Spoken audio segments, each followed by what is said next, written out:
Well,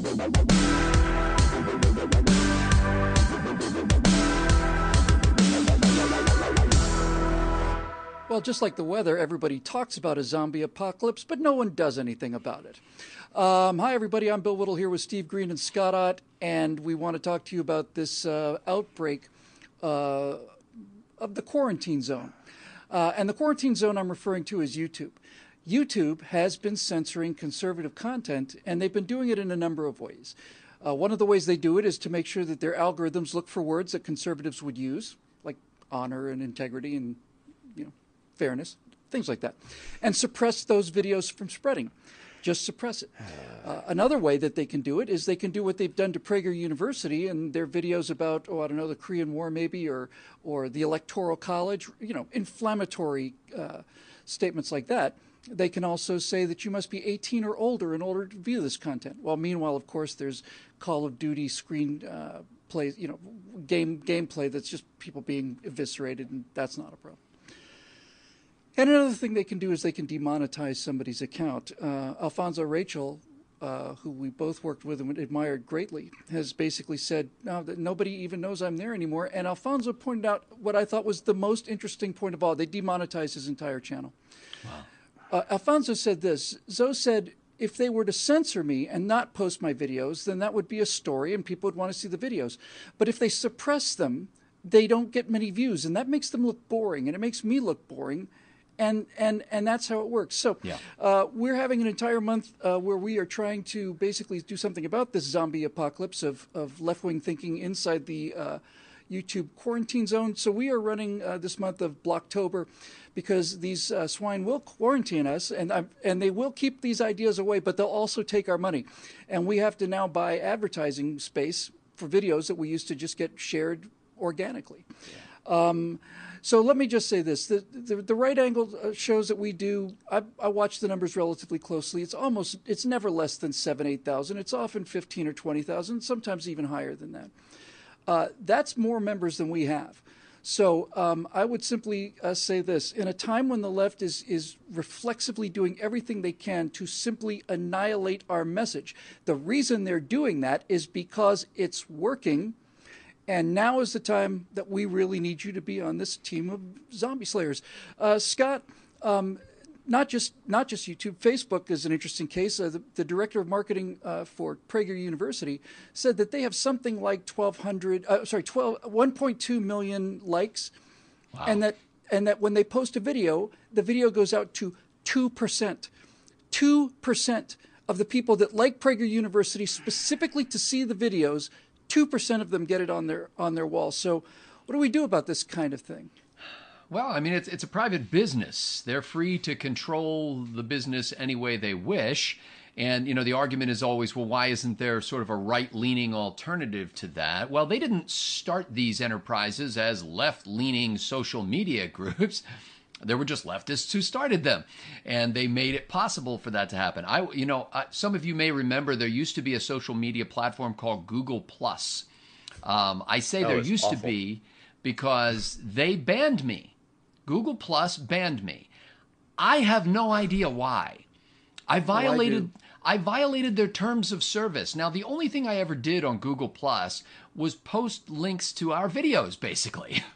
And occasionally to a, smartphone that I liked. And so, and I can't get back in. I don't know why. I actually read an entire book by Guy Kawasaki about how to use Google Plus for social media marketing and stuff like that. And I can't use it because I posted something that they didn't like. And I saw that one of the videos that they've demonetized from Right Angle is one of the shows that I hosted. So this is personal now. And I'm upset about it. On Venezuela, by the way. What's that? It was just about the situation in Venezuela. Yeah, I mean, in fact, it was a story about a liberal reporter who went to Venezuela. Oh, that was a great segment. And that's right. And discovered that socialism profanity. Has some negative byproducts. Yeah, no profanity and no graphic images, nothing. A brief nudity on my part, but other than that... Yes, but it was tasteful and necessary to the plot. It was, exactly. It was totally driving the character arc. I'm frustrated because, on the one hand, we, sadly, have become dependent upon this channel provided by our ideological opponents.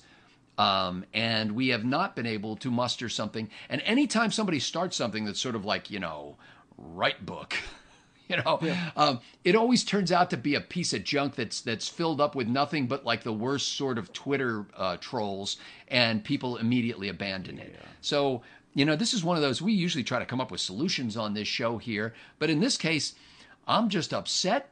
I feel like there's not much I can do about it, and I'm open to suggestions. Steve, both Google, Facebook, and YouTube have taken a fair amount of heat about this, and they've issued statements about, we're going to review our policies and so on. Somebody leaked to the Prager people that one of the guys who worked there, who's a big liberal but nevertheless has some shred of human dignity left, said, no, we just arbitrarily make a decision. It's not like robots or anything. We'll block a video here, or make it 18 or plus, and then somebody else will take our video and upload it to their website where they get 8,000 views instead of 800,000 views, and it's not being blocked there. So it's not an algorithm. This tells me something, and what it tells me is that if business executives are willing to take heat and take a publicity hit all across the tech spectrum, that they wouldn't do it unless it was worth it. And that to me says that they think that these messages are becoming so effective that they are beginning to lose the control over the minds of the people who live inside that barbed wire quarantine zone. Common sense, forget right-wing stuff. Common sense shall not be allowed on YouTube, and especially not to people who are under 18. Yeah, look, you've got the huge tech companies, the real big boys. You've got Google, that's owned by Alphabet. We'll just say Google, which includes YouTube. You've got Apple, you've got Amazon, you've got Facebook.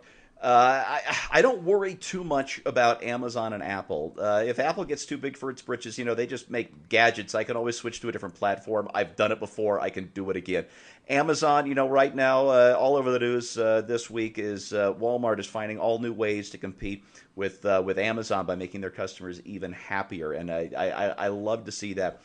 But Facebook and Google are kind of unique in that they are these huge networks that for a lot of people, those two companies are the internet. They either see their news feed on Facebook or their search results on Google or their videos on YouTube, and that is pretty much the internet for them.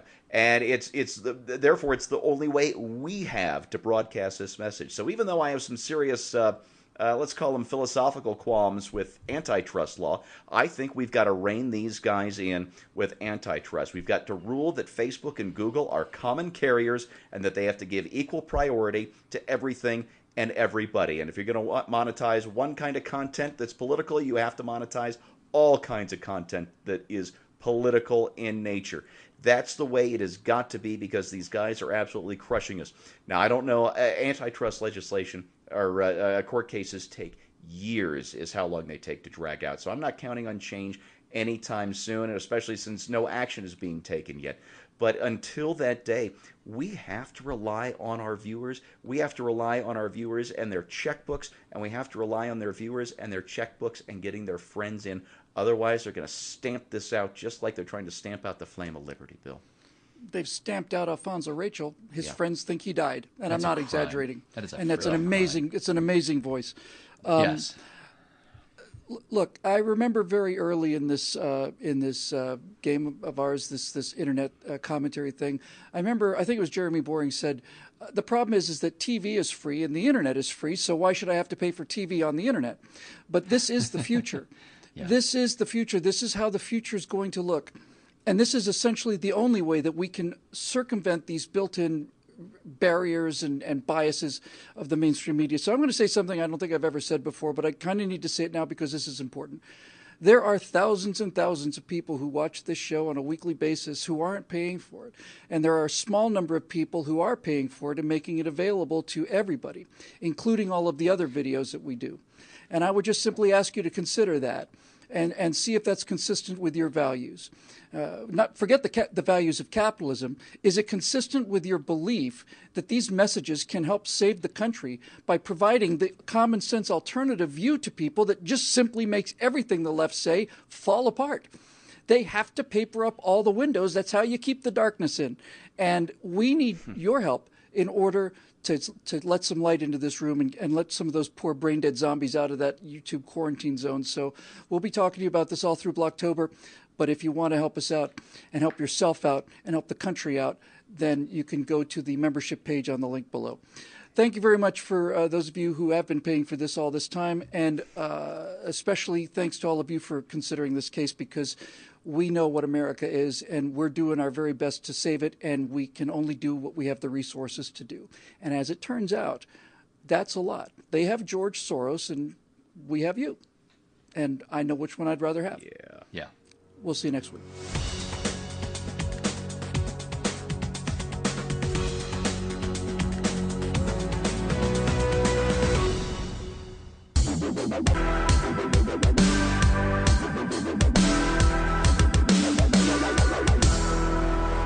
Hi, everybody. I'm Bill Whittle here with Steve Green and Scott Ott, and I want to start this by saying that by far the best part of this strange career I found myself in is getting a chance to meet the people out there on the other side of the camera, and never more so when I get a chance to meet the members of the U.S. military. Just yesterday, prior to shooting this anyway, was given the signal honor of being taken out to the USS Spruance.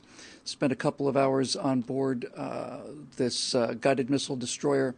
Got to meet the crew, and there's so much to speak about there. I believe I'll make it a firewall for next week. But there are two things that happened during the last 24 hours that are deeply disturbing to me, and they should be disturbing to you as well. 2 nights ago at dinner, I spoke to a person who had been in command of an entire fighter squadron, and he had basically said that we keep our best aircraft out on the fleet, needless to say, on the pointy end of the spear, but we have a large number of F-18s, for example, at various bases around the country, and at these bases, as many as half of them are not flyable because they're simply too old, they're worn out, they're out of parts. He explained to me that basically what happened is, let's just say for the sake of the argument that you buy a brand new F-18 Hornet in 1997, let's say, and you expect to get 8,000 flight hours out of it, which might take it to 2020 or whatever, 2030. I'm just making these up, but just to give you the idea. Well, along comes 9/11, and all of a sudden the tempo of operations and sorties goes up so high that we basically burn the lifetime of this airplane out many years before we have a replacement for the airplane scheduled. And this is a serious problem. We put so many flight hours on these aircraft during these wars in Afghanistan and Iraq that they're simply just wearing out, and we don't have the means to repair or replace them. That was disturbing. The second thing that was more disturbing was the next morning I got a chance to tour San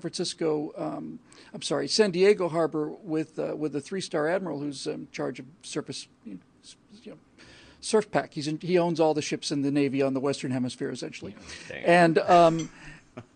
And we, as we went down San Diego Harbor, we saw a number of ships, large and very expensive warships that were in dry dock, more than they needed to be, more of them and for longer periods. And what I discovered from this admiral is that it's not that we don't have the money to repair these vessels, we don't have the capacity. And essentially, the reason for that is because our Congress can no longer do, it's simply its most primal function, right? It cannot produce a budget. It simply can't. It can't produce a budget. So we have these continuing resolutions, and we're funding the Navy for 3 months, as the rest of the government, or 6, or maybe a year.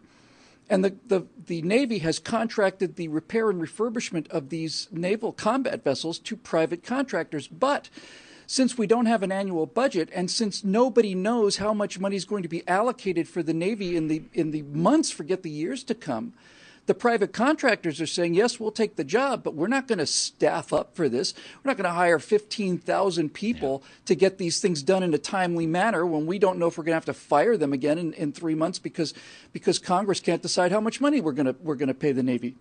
So we have large numbers of warships that are in dry dock and at the side of a pier for longer than they would need to otherwise.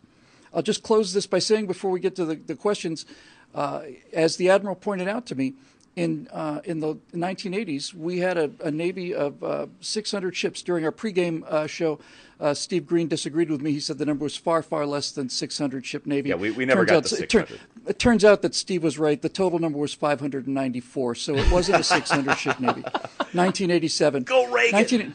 1987, we had 594 ships. And when we had 594 naval vessels, about 100 of those were deployed at any given time.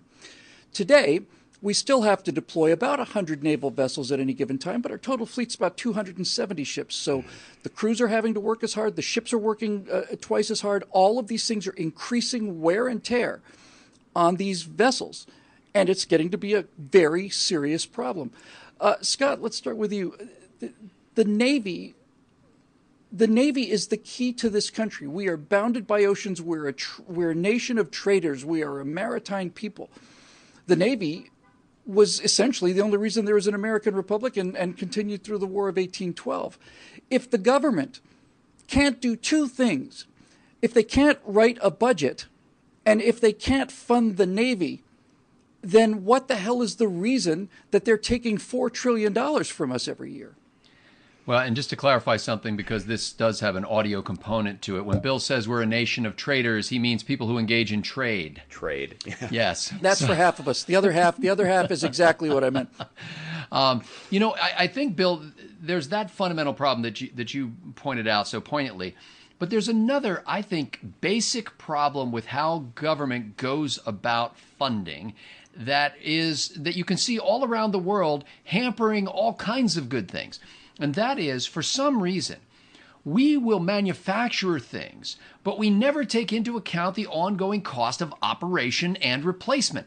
Now in a reasonable business, you set up what's known as a sinking fund that is designed to take care of the ongoing needs of something. So if you make a capital expenditure in something, you say, well, I know it's going to take X amount of money per year to keep operating this during its expected depreciable lifetime. And once we get to 27 years or whatever that lifetime is expected to be, we have to have a plan in place to replace that capital investment.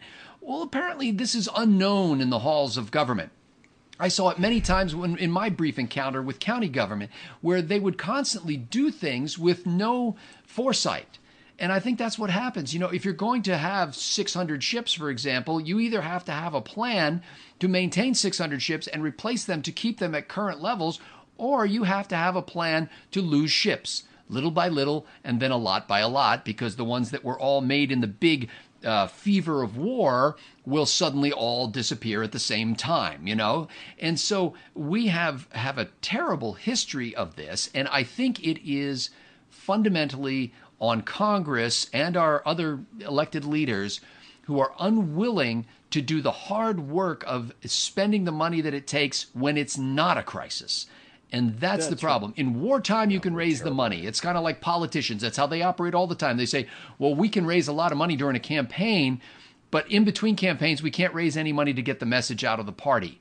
So we have to build everything around these thrusts. And I think that's fun. That's going to go on until somebody sits down with the idiots in Congress and says, look, this jet's going to cost you $43 billion to make, and then it's going to cost $27 million a year to operate, and then you're going to have to replace it in 15 years or maybe 3 years if we get into a shooting war.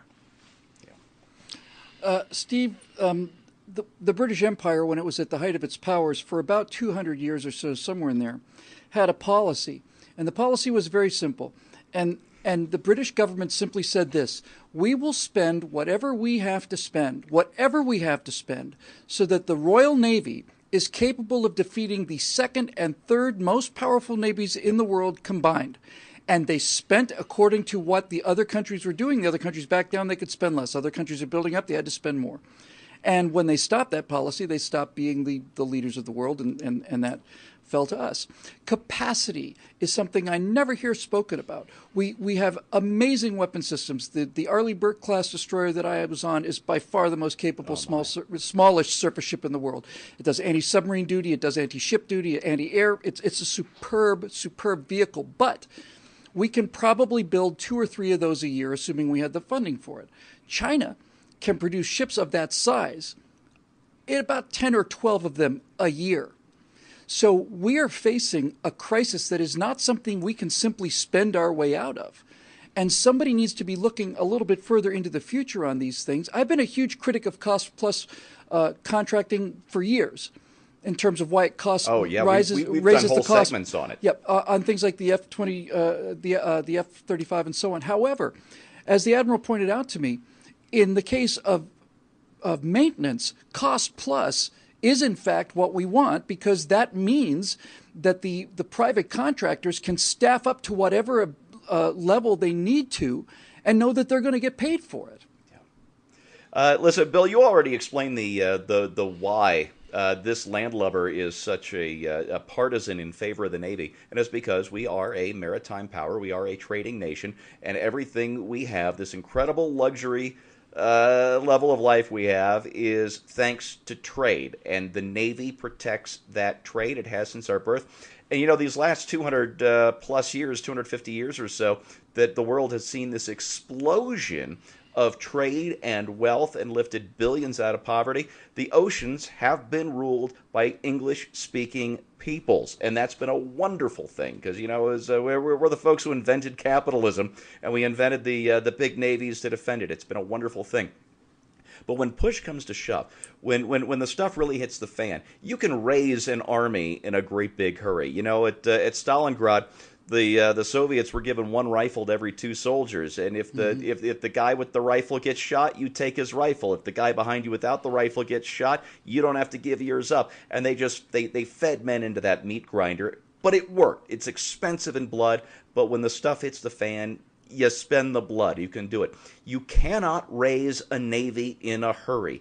It cannot be done, and the oceans aren't getting any smaller. The ships are getting more powerful. That destroyer you were on is about the size of a World War II cruiser and has more destructive capability to put on target than a World War II aircraft carrier. It's amazing what our ships can do. But the fact is, we still have so much ocean to cover, which means there is a minimum size that our Navy has to be, and it is too dang small. It's in too bad a state of repair, and it's really scary with the aircraft, because you know, a modern aircraft squadron has about as much firepower as a World War II naval vessel did, and so the aircraft now take longer to develop and more expense to maintain. And so if we don't take care of our aircraft and our ship needs, we're going to find out very soon someday that somebody like China is going to choke us off, and we're not going to be able to do a damn thing about it. Bill, I'm reading the last volume of Winston Churchill's biography by William Manchester called The Last Lion. And I just got to the part this morning, and what you and Steve said just brought this home, where Winston Churchill, the prime minister of the nation that had that navy for all that time, that could fight 2 wars against its next 2 top rivals, Winston Churchill writes a letter to Franklin Roosevelt begging him to send him 40 or 50 old, out-of-service ships, because they had cut back their military expenditures and their naval maintenance during that era of the 30s of appeasement and blindness to what was happening to them. And the United States said no. We eventually did give them to them. Yes, we did. But they were essentially worthless. And in exchange for that, we got bases like Bermuda for 99 years and so on. And Churchill was First Lord of the Admiralty twice before he became Prime Minister. Yeah. Listen, the operative point here, I think, that we all need to understand is simply this. Neither the Admiral nor the Squadron Commander were saying we need more money. This is a very, very, very, very, very important point to make. The point they were making is not like, gee, we need more money. The point they were making is we need money delivered in the same way that any business would deliver money. We need to be able to make a contract longer than 3 months. For vessels that take 5 years to build, we cannot write 3-month contracts. We have to be able to treat this as if it was serious. And he's not saying we don't have enough money. The Admiral is saying, in as polite a term as I've ever heard it put, I'm far more volatile in terms of my discussion of this. This man was a complete professional. But when you have nothing but continuing resolutions, then the private sector that we decided should handle the Navy repairs, Navy used to do all their own repairs. But we decided to turn that over to the private sector. The private sector is not unreasonable in saying, well, since we don't know how much money we're going to be given over the course of the next 2 years, we will do the work, but we will do it at the cost-effective rate that we're being forced to compete with, and not at the rate it's needed. That's the point. So we need to start looking at why we do what we do, and this constant dysfunction in Washington on the simplest level. When a Congress of the United States cannot provide a budget for the United States and hasn't done so for a decade, is a disgrace, and it's something we're going to pay for if we don't get this thing sorted out and right quick. We have the best vessels, we have the best crews, and by far we have the best naval officers in the world. But if China can build 10 to 12 destroyers a year and we can build 2, you do the math.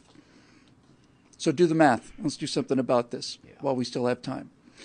For Steve Green and Scott Ott, I'm Bill Whittle. Thanks very much for joining us. It's all made possible by the members at BillWhittle.com.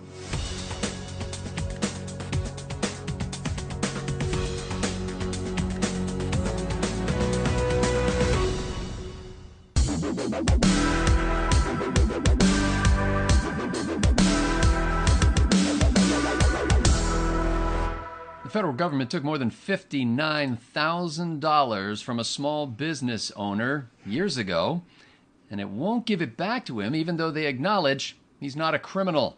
I'm Scott Ott with Bill Whittle and Stephen Green, and this episode of Right Angle is brought to you by the members at BillWhittle.com. Now, gentlemen, I'm not even going to try to pronounce the name of this South Korean-born individual who was in Maryland at the time and owned a small gas station, kind of a lifelong dream he and his wife had after they came to this country.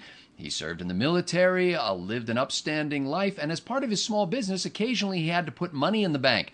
Well, as you probably know, if you put more than $10,000 in cash in the bank at any given time, it has to be reported to the federal government. The bank has to turn you in, essentially, and say, hey, somebody just transferred or brought this money in. But if you don't put $10,000 in, you think, oh, well, I'm scot-free, therefore I don't have to report it to the federal government. No, the federal government wants to know about that, too, because if you do that repeated numbers of times, then they think you're trying to sneakily get around the $10,000 limit, and that's called structuring, and that's what this gentleman from Maryland was accused of doing. After they determined that the only reason that he did it, and he acknowledges that he did it, was because some banker said, hey, if you deposit less than $10,000, you don't have to do all the paperwork. He thought, well, I don't like paperwork. Who does?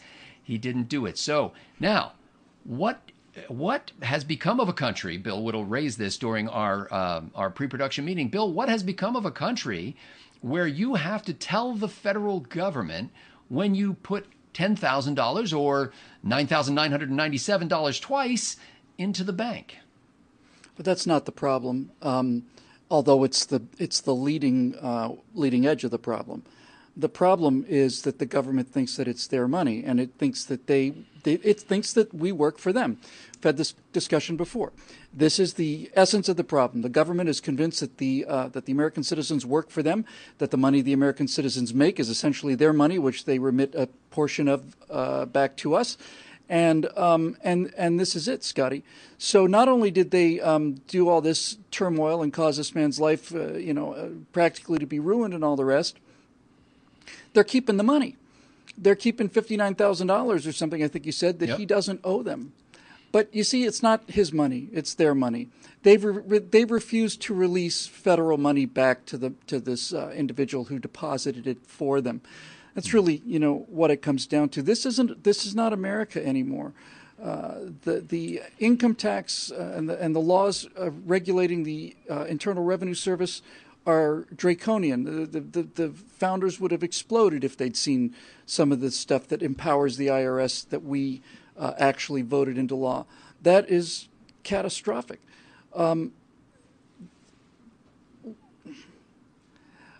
The reason that this happened is, this individual case, it's happening all the time, but the reason this individual case happened is because the people involved in the decision know that they will not be held accountable. There will be people maybe will be great, will be raging against the IRS. What else is new? That's 100 years old.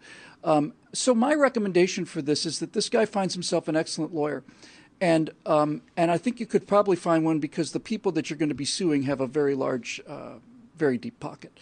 And I think that this man needs to go after the individual bureaucrat or bureaucrats that made that decision. He needs to go after them individually. He needs to sue them personally. and he needs to get his money recovered plus damages and suffering and all the rest of it. If these bureaucrats understand that there is going to come a time when the American people are going to call them by name and hold them accountable for these actions, then things will change. And if that doesn't happen, then it won't.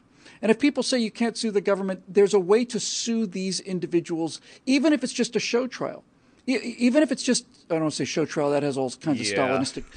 But even if it's just for the effect of it, find out the names. I want to know the names and the faces of the people that made these decisions, and I want them public. And and you can even put the whole trial thing aside. I want them public. I want them published. I want them spread virally. I want the whole country and the world to know that these 2 or 3 or 4 individual bureaucrats ruined this man's life, and they're holding his money. And when can he expect it back? Now, Steve, I didn't overtly mention this, although you probably assumed it, and Bill hinted at it, that not only was the man's business destroyed, which you might expect, lost all his cash on hand, essentially, and his reputation, but during that time, his wife developed cancer, and she passed away. He's convinced that the stress put upon her by the financial situation made that all the more terrible for her as she suffered with that. As late as August, and now we are in 2017, during the Trump administration, as late as August, he again appealed to the IRS to have his money back, and the IRS has not returned his money. He did, in fact, as Bill suggested, get himself an attorney, and there's an organization that's trying to help him fight this. It's kind of like Charles Murray's lawfare concept that we talked about before, where we really need to start going after this bureaucratic state, hammer and tong, using the courts to do it. But I don't understand why the president isn't tweeting out right now, give this man his money back, IRS. Stephen Green, would that be a powerful use of Twitter? I would love to see that, but as many areas of agreement as I have with Donald Trump, he's also a big fan of private use of eminent domain. He tried to kick a little old lady out of her house for a casino in Atlantic City. So this isn't the kind of thing that I think necessarily grabs his attention, although I wish somebody would bring it to his attention, because that would be an excellent use of the bully pulpit. But look, what we have here is legalized lawlessness. I don't know what else to call it. That's right. You can have your money taken if you deposit too much of it. You can have your money taken if you deposit too little of it. And once your money is taken, you can fight for years, prove your innocence, which isn't even an American concept, and still not get your money back. Still not get your damn money back. And let's call this gentleman and his wife what they are. They are collateral damage in the drug war. We started this $10,000 rule. It was back in the early 70s, I believe, and it has not been adjusted. Yeah, it has not been adjusted for inflation, by the way. So $10,000 then is probably $30,000 or $40,000 today, after the big inflation kick of the late 70s and all that. But whatever the number is, that number has not been adjusted. It's still the same, and it's a part of the drug war. It was a way to track drug money. And then they realized, oh, these drug dealers are depositing $9,999, so we're going to go after that too. And this drug war has emboldened the federal government, which already had this practically lawless Internal Revenue Service to work with, to go after not drug dealers, but to go after innocent Americans because they can, because the middle class, and this family worked very hard to join the American middle class, because the American middle class is where the money is. And you better believe that Uncle Sam is going to get his cut by any means, fair or foul. And the trick is, Uncle Sam now has the law on his side. It's legalized law, Scott. That's all it is. And what disgusts me about all this is the way we, the American people, have caved to this dragnet philosophy of law enforcement. I don't mean the TV show from the 1960s.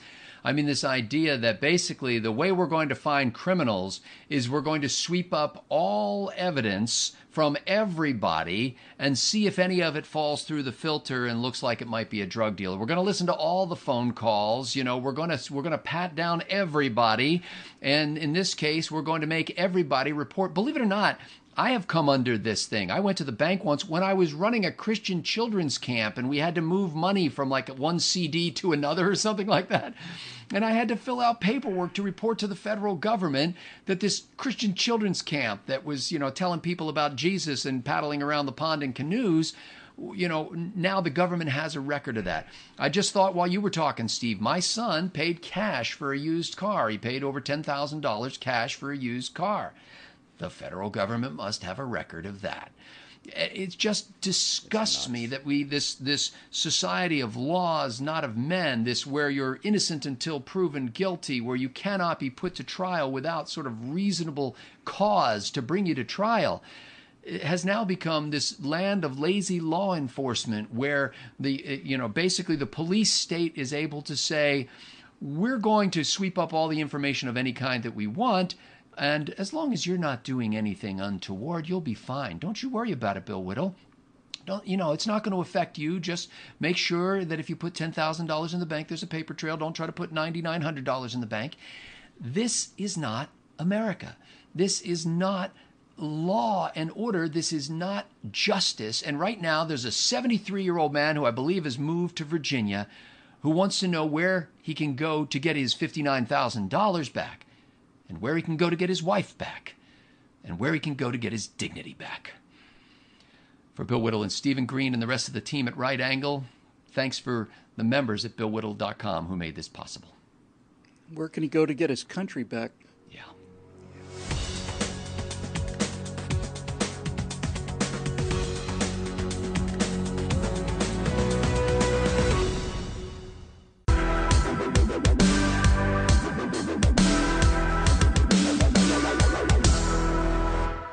There's a problem, a serious, real problem with trying to be a voice of reason and common sense. And that problem, or I should say that trap, is this. When you try to provide perspective on something horrific, like slavery or the Holocaust or anything, when you try to get a measure of how big something is, it's very easy to hear something like that and say, oh, this person's excusing it. It's not excusing it at all. And so after the horrific, terrible, mind-boggling, god-awful, gut-wrenching events of Las Vegas, I wanted to get some idea of how big a problem is this, not out of disrespect for the people who died, needless to say, and not to score political points either. I want to know, how sick is the country? People are saying it's a sick country. If it is, how sick is it? And I didn't know how else to do this other than to apply some methods of basic analysis. Hi, everybody. By the way, I'm Bill Whittle here with Steve Green and Scott Odd. Now, in manufacturing, there is the highest possible manufacturing standard is called 6 Sigma. For those of you out there with a statistical background, you know that a standard deviation is a certain amount of people that deviate from the norm on a bell curve. If you take height, for example, there's the average American height. Some people are shorter, some people are taller, and as you get out to the extremes of very, very small people or very, very tall people, you get fewer and fewer and fewer. Well, if you move one standard deviation out towards well-manufactured stuff, and then a second, then a third, then a fourth, and a fifth, and finally when you get to that 6th standard deviation, that 6 Sigma, that line is so thin that if you can produce something at that quality, you've done about as well as you can do. So, what's the state of American insanity when it comes to mass shootings? Here's the numbers.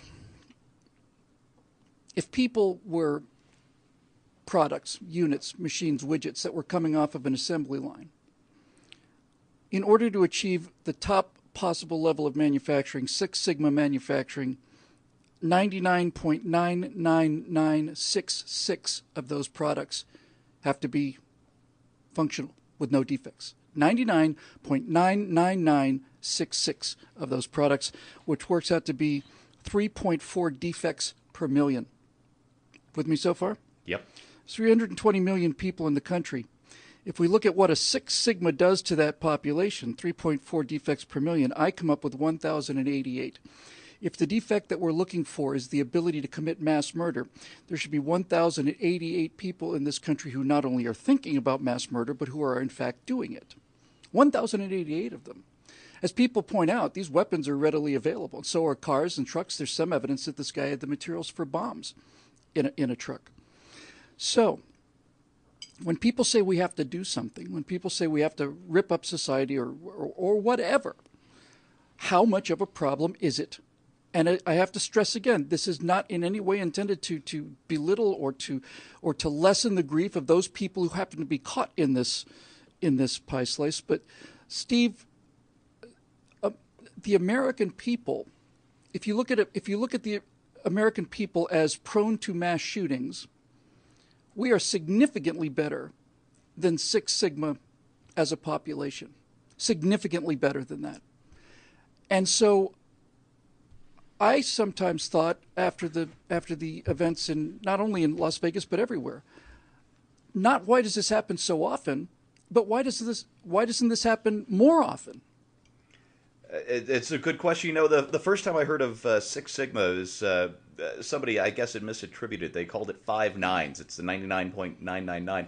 And this was in the fairly early days of the web.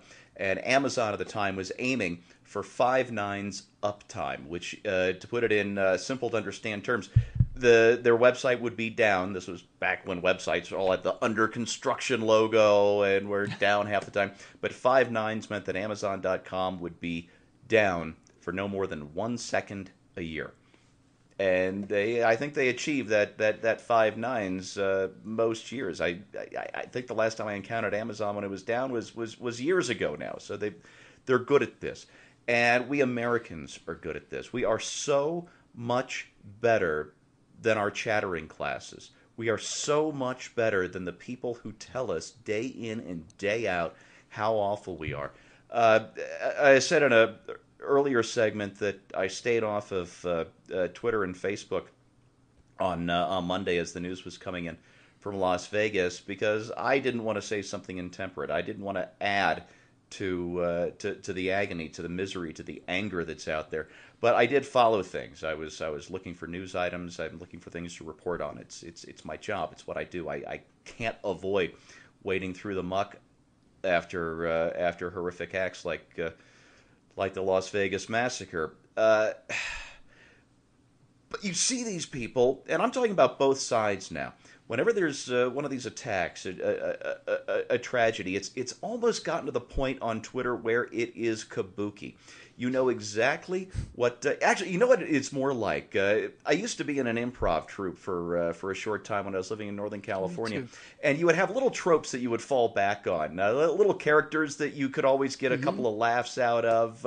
And you do variations on this, because if you don't have these kind of comedy tropes, you're just up there blank, and you've got absolutely nothing while the audience is waiting for you to make them laugh. And that's what we see on Twitter and Facebook after one of these things, is everybody kind of falls into their assigned roles. They fall back onto their well-rehearsed tropes with just enough variation to make it seem angry and new. And that's what we get. That's what people are feeding off of. And these are the people, these people with their rehearsed tropes and their anger and their cruelty are telling us how awful we are.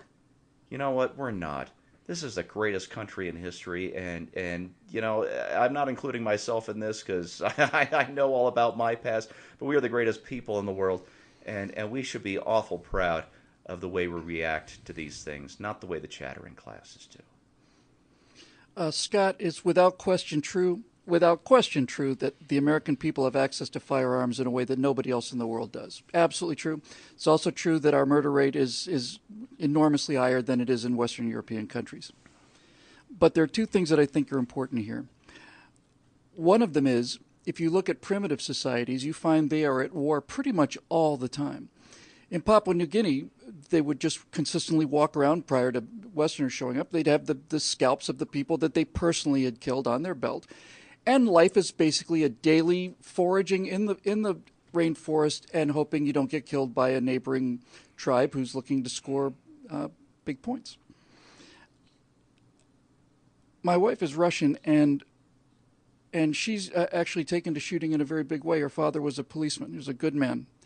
And she said that if guns, having been to the shooting range now several times and being quite a good shot, I might add, she said that in Russia, if people had these kind of weapons, there'd be murders everywhere. These are people in Russia where, you know, the the side of the road, which is designed to be, for emergency vehicles or for you to pull off when there's an accident. That doesn't exist there. They're marked off, but everybody's in there trying to get ahead of everybody else. So what I'm trying to say is this, Scott. When you have 320 million people, virtually all of them are able to get a hold of these weapons legally, it is in fact an indication that more than 99.99966% of Americans, more than that,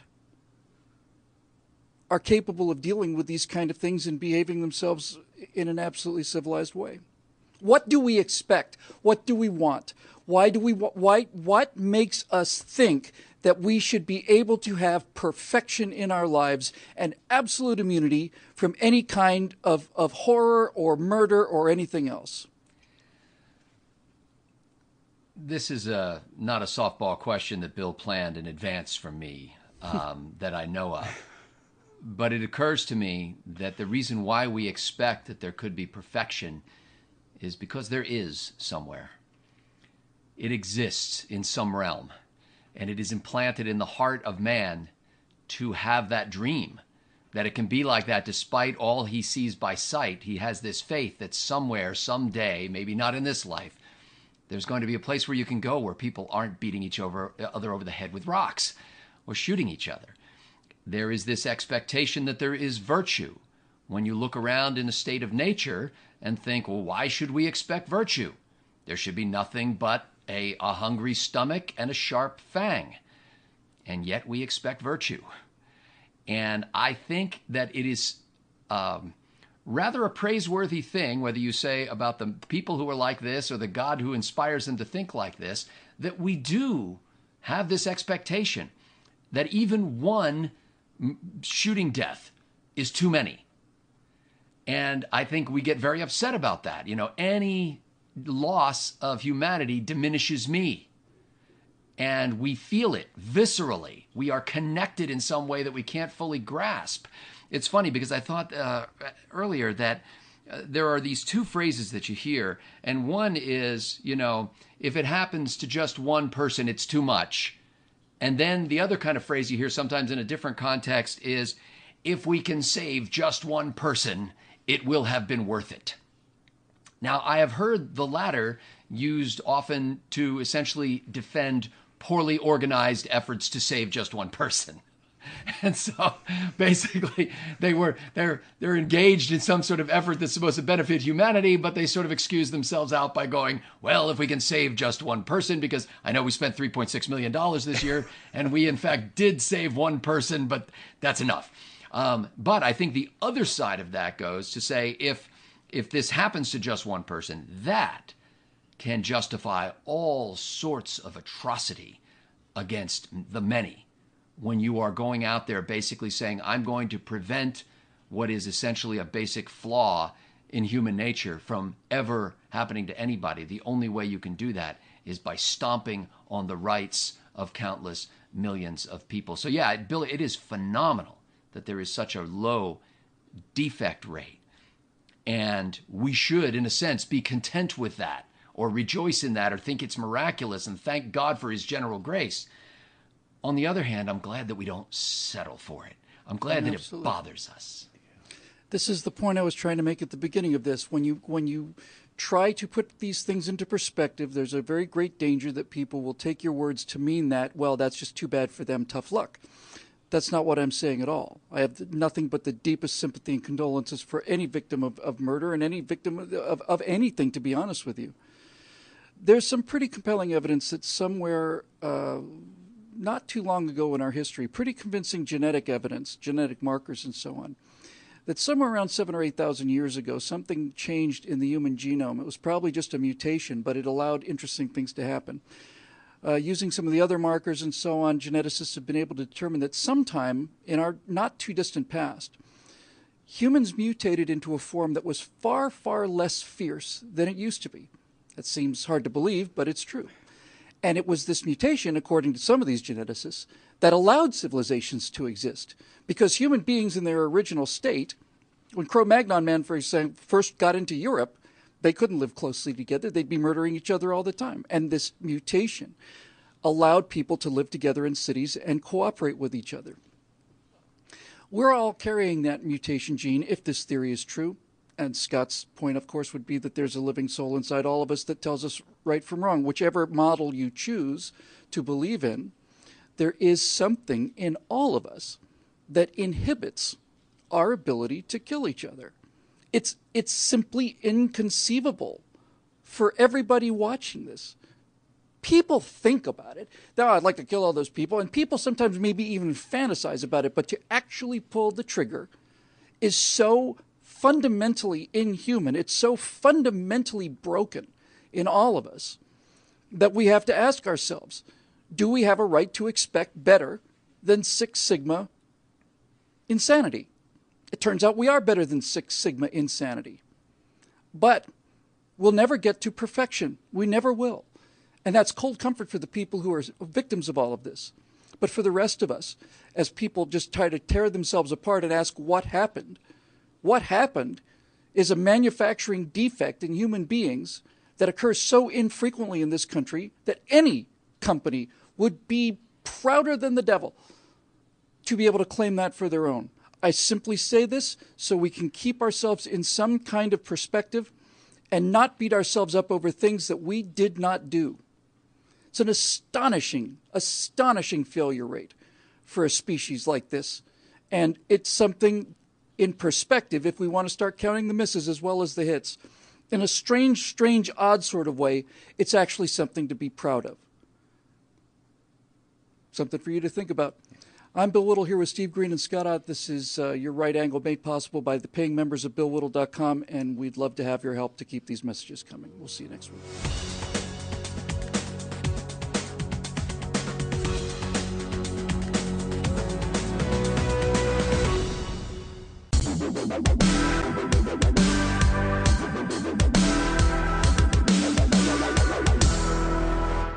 Armed with nuclear weapons and an increasingly powerful intercontinental ballistic missile program and the ability to hold South Korea's capital Seoul hostage with its massive artillery, North Korea is probably the world's most intractable and serious problem right now, and the smartest minds in the world can't figure out what to do with it. And since we don't know the smartest minds in the world, I figured I would ask these two guys, Scott Ott and Bill Whittle, what they think we should do about North Korea. I'm Steve Green. This is Right Angle, brought to you by the members at BillWhittle.com.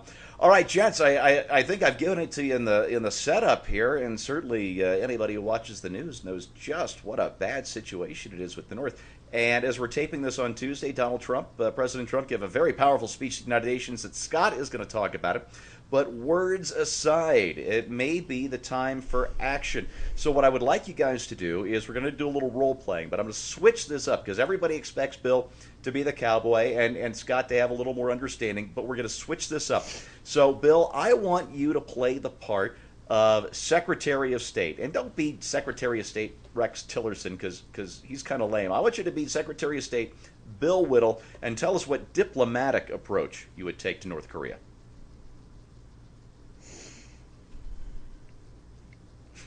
Well, I'd get off the plane, I'd shake hands. I would say whatever he is, President Kim Jong-un, obviously we've gotten ourselves into a tight mess here, and we'd like to find a way to get out of it that'll save us both face. So I was wondering if perhaps we could show you just a small video collection that we've put together for you to let you know that we're who we are. And then I'd basically pull him into a room and I'd get out my iPad or something like that. And I'd show him about 45 minutes of our nuclear test programs during the course of the last 50, 60 years or so. And then I'd say, we got a bunch of these where they came from, and I'm going to just be quiet now, and I'm going to let you talk to the defense secretary. And I know it sounds flip, but that's my honest answer. And the reason it's my honest answer is because we've been trying diplomacy with this guy forever. I think the most effective diplomacy that we could do with Kim Jong-un right now is to say there is no more diplomacy. Okay? You are not going to get that rocket off the pad. It's not going to hit its target. And if you launch it, the Kim regime will be over, and all of the generals who've starved all their people will be finished, and there will be war crimes commissions against you for everything you've done to your people and all of the suffering that they've undergone. And if you think you can blackmail us with Seoul, well, you'll get some shots off. There's no question about that. But you'll get a few shots off, and that's all. You have no idea the precision and the capability of what we have, and we are not going to be blackmailed any longer. Your missile will be, when our intelligence services determine that this one is capable of reaching the United States, I'm not going to tell you what the Defense Secretary is going to do, but I am going to tell you at that point it will be out of my hands. Bill, you know what I love most about you, my friend? Your carrot is about the same approximate size and shape as a stick. It's a very rigid, large carrot. Yes. I have a baseball bat that I paint. I painted the baseball bat orange, and it's got a little green on the end where the chokehold things. Well, you know, you reminded me of something. Talking about showing off videos. I grew up watching all these nuclear test things. Now they're on YouTube. I can pull them up whenever I want. But you know, the blasts and the mushroom clouds of the above ground tests we used to do in the 50s and 60s all look pretty much the same. What still has the power to move me are these below ground tests. Before we stop doing those, where you're looking at a video image, just a still camera shot of the Nevada desert, just sitting there like a desert does, and then thunk. A crater is carved out of it. A huge crater is carved out of it from underneath, seemingly instantly, and that still has the power to make somebody have to change their underwear in a big hurry. There is one more thing that I would add, and I'm serious about this as well. Not only would I show him the pictures of what we're capable of, I would also show him before and after photos of Saddam Hussein, Muammar Gaddafi, Ceausescu, Mussolini, Hitler. I would show him before and afters, and I would basically say to this lunatic, if you look, I know you're in between a rock and a hard place. I know you have to look tough, or else your generals will kill you, and so on. But we will kill you more dead than your generals will. I can assure you of that, and all of your family will be held responsible for what you've done to your people, and I would make this point very loudly so that all of the guys, who take notes everywhere that the Kims go, Kim Jong-un, Kim Jong-il, there's always a group of generals with tiny little notebooks writing down every single thing that dear leader says, because every word is a nugget. And I would just say loud enough for them to hear, and the generals will be paying the same price that you will be paying in terms of war crimes and in terms of atrocities against your own people. So either back down, or this is what's going to happen. And, I give you my word of honor as a gentleman and as a pilot and as a Florida Gator that I'm not lying. We're not kidding. All right. Okay, Scott, I'm going to put you in the job of Secretary of Defense, and we're looking for a military plan, but you have to keep in mind that North Korea holds 25 million hostages, and I'm not talking about the population of the North. I'm talking about the population of Seoul, South Korea, that has literally half the country's population within range of North Korea's artillery and rocket artillery. What can you possibly threaten the North with that doesn't involve tens of thousands or maybe hundreds of thousands of South Koreans getting killed? Oh, I don't threaten anything. There are no threats. There's no conversation. There's no talk. There is no public pronouncement of any sort coming out of the Pentagon about what's to become of North Korea. Now, privately, behind the scenes, what I'm doing is gathering the best intel I can get to find out where every single gun emplacement and every potential missile site is, because that first strike is going to take them all out, as well as any location where Kim Jong-il may be hiding out. I have no doubt that he has deep underground caverns that are designed to resist the impact of the mother of all bombs. But we're going to, at the very least, leave him with no infrastructure whatsoever to run that country, no communications infrastructure, no military infrastructure.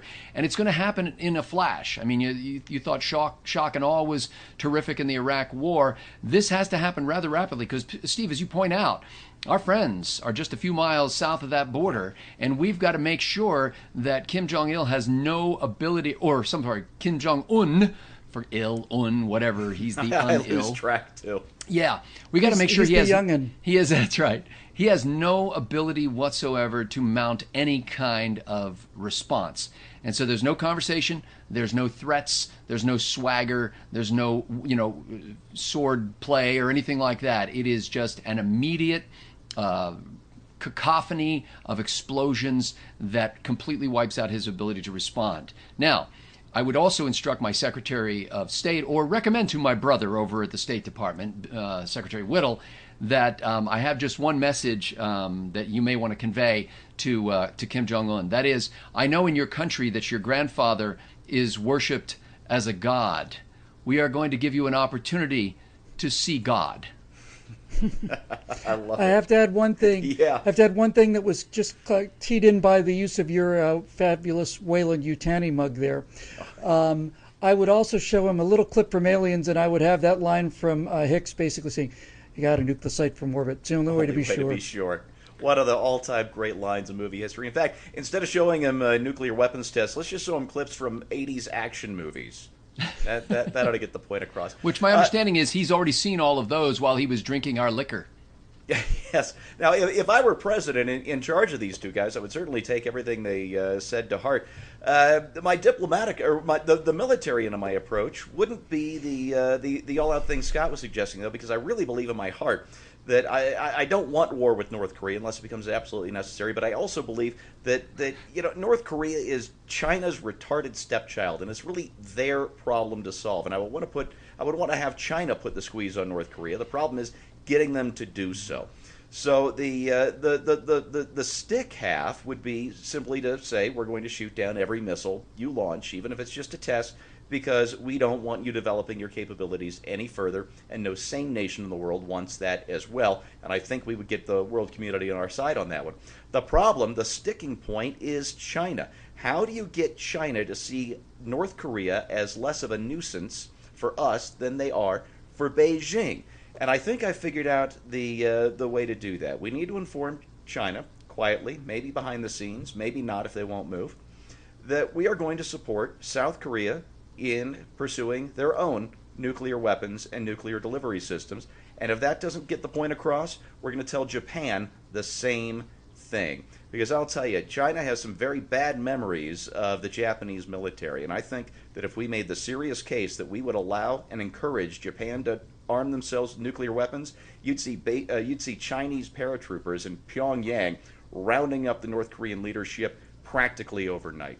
At least that's my help. And if that doesn't work, I'm sicking Bill Whittle and Scott Otley's SOPs. And that's your right angle on North Korea, brought to you by the paying members of BillWhittle.com. If you like what you see, click on over. And remember, we like it when you like our videos. We love it when you share them. So click that share button, and we will see you next week.